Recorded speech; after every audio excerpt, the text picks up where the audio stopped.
Putain, pas quand tu fais ça. Je fais Arrête, plus... écoute, comme ça au moins tu es en condition.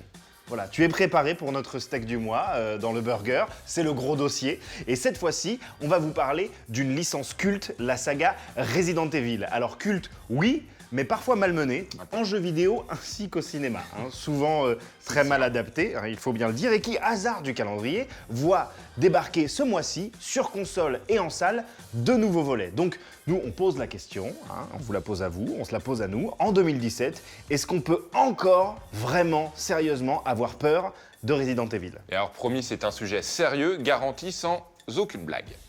Enfin, sans aucune blague de Nico Pratt, bien entendu.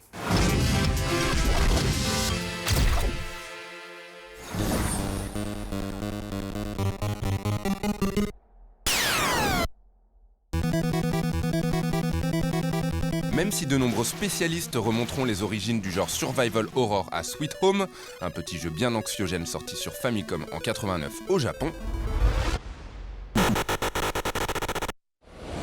le fait est que le terme est réellement inventé lors de la sortie de Resident Evil, un jeu également signé Capcom, qui en reprenant plus ou moins le concept de Alone in the Dark sorti quelques années plus tôt, met le joueur en situation de solitude extrême dans un lugubre manoir face à des zombies assoiffés de sang. Resident Evil. La suite est connue, la création du japonais Shinji Mikami, également papa de Devil May Cry, va tellement cartonner qu'il lance carrément une mode. Fleurissent alors les suites qui seront rapidement entourées de jeux du même genre, Silent Hill, Project Zero et autres Forbidden Siren. C'est grâce à ce jeu-là que va naître ce mouvement des jeux d'horreur, mais à la fois action, oppressant. C'est vraiment un nouveau genre qui est né, parce qu'avant, les jeux étaient très figés, c'était des jeux d'aventure, c'était souvent vu à la première personne. Et le jeu faisait naître aussi cette angoisse de la dernière balle dans le pistolet, puisqu'on devait stocker ses munitions. Et c'était ça le sens du mot survival dans Survival Horror. C'est vraiment ça, c'est que le personnage avait vraiment l'impression qu'il allait mourir ou qu'il était sur le point de crever. Quand il y a sa barre de vie qui tout d'un coup devient jaune et ensuite rouge, le héros il boite, il marche, il essaie de survivre tant bien que mal. Et Capcom a réussi à chaque fois surprendre les joueurs, tout du moins dans les tout premiers épisodes. À chaque fois, il repoussait la barre un petit peu plus haut dans les attentes des joueurs.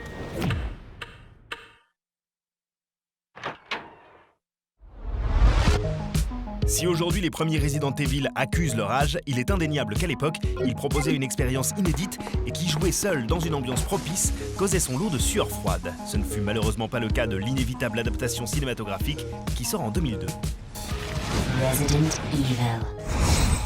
You're all going to die down here. Quelle que soit la piètre qualité des films, la saga ciné Resident Evil se porte toujours bien, avec ses films produits pour pas trop cher et qui rapportent toujours suffisamment au box-office pour continuer d'exister. Le nouveau volet débarque sur les écrans ce mois-ci et il ressemble exactement à tous les autres. Mila Jovovich, lookée en Lara Croft, affronte la société Umbrella sur sa moto avec ses gros flingues. Jugez plutôt. Is that all you got?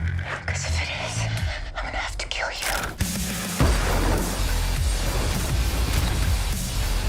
Mais revenons si vous le voulez bien à la saga vidéoludique. Au début des années 2000, le genre survival horror commence déjà à s'essouffler. Les mécaniques vieillissantes n'effraient plus, il faut du sang neuf. Resident Evil 4.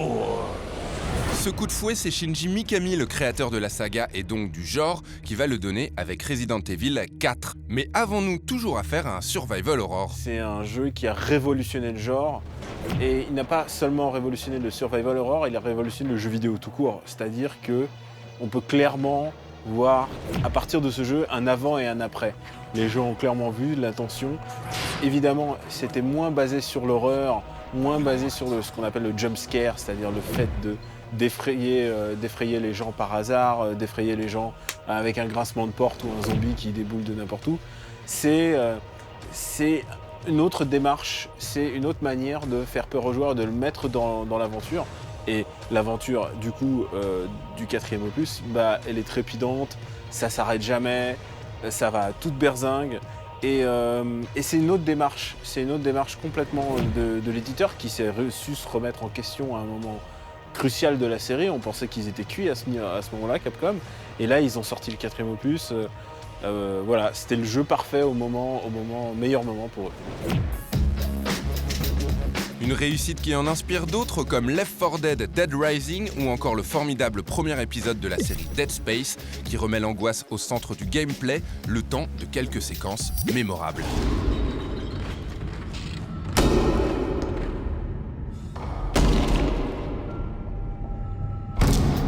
Resident Evil continue inexorablement sa mutation en série d'action et on perd littéralement toute notion de peur dès l'épisode 5, souvent critiqué comme étant le pire de la saga. Héros bodybuildés, action non-stop, cliffhanger absolument ridicule, Resident Evil oublie ce qu'est l'angoisse et les fans désespèrent. En 2012, les gens de chez Capcom commencent à percuter que l'horreur manque. Resident Evil 6 tente donc le grand écart à même de satisfaire les nouveaux fans amateurs d'action et les vieux briscards qui réclament un retour à l'atmosphère angoissante des débuts. En résulte un épisode hybride, parfois brillant mais trop morcelé pour vraiment convaincre. La tentative est belle et réserve tout de même quelques chouettes séquences.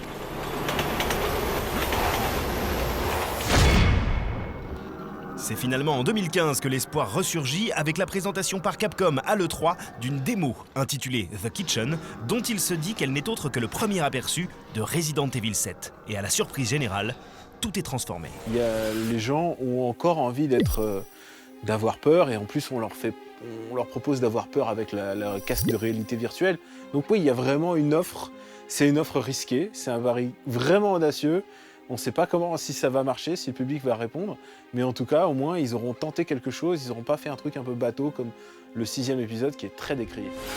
On ne va pas se mentir, même si le passage en vue FPS est de prime abord le plus gros changement, c'est surtout le retour à une atmosphère malsaine et à une évolution lente et douloureuse dans une lugubre bâtisse qui nous excite. La possibilité de jouer avec un casque VR ne fait qu'amplifier cette impression et on se demande même presque comment les âmes les plus sensibles pourront vraiment tenter l'aventure dans ces conditions, tant l'expérience s'avère traumatisante. Les premières heures passées à jouer nous amènent même à nous poser cette question: est-ce que Resident Evil 7 ne serait pas finalement l'épisode le plus flippant de la saga? C'est ça le paradoxe de Capcom, c'est ça le paradoxe de cette série, c'est que elle est entre tradition et modernité, si je puis dire. C'est qu'ils ont inventé leur propre code du survival horror, ils l'ont fait fructifier, ils l'ont réinventé plusieurs fois et ils prennent des risques et à la fois parfois ils s'endorment sur leur laurier et c'est vraiment c'est les montagnes russes émotionnelles entre des épisodes qui sont à la fois détestés, adorés. Et on ne sait pas vraiment à quoi on peut s'attendre avec ce 7e épisode, c'est ça le plus gros suspense, on ne sait pas du tout où il va se situer par rapport à la série, et c'est peut-être ça aussi qui intrigue les joueurs. Sur le papier, tout roule, mais attention, Capcom n'a pas encore totalement sorti sa saga du bourbier. Les fans, encore eux, commencent déjà à gueuler face au manque apparent de rapport avec la saga originale, et on peut les comprendre. Plus de zombies, plus de virus, aucun des personnages historiques au rendez-vous. On va évidemment attendre un petit peu pour juger définitivement, mais Capcom prend effectivement des risques en s'éloignant autant du noyau originel.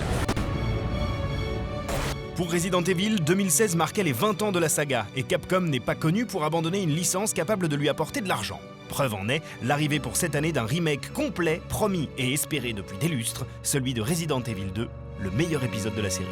Nous, depuis l'annonce en 2015, on n'en peut plus.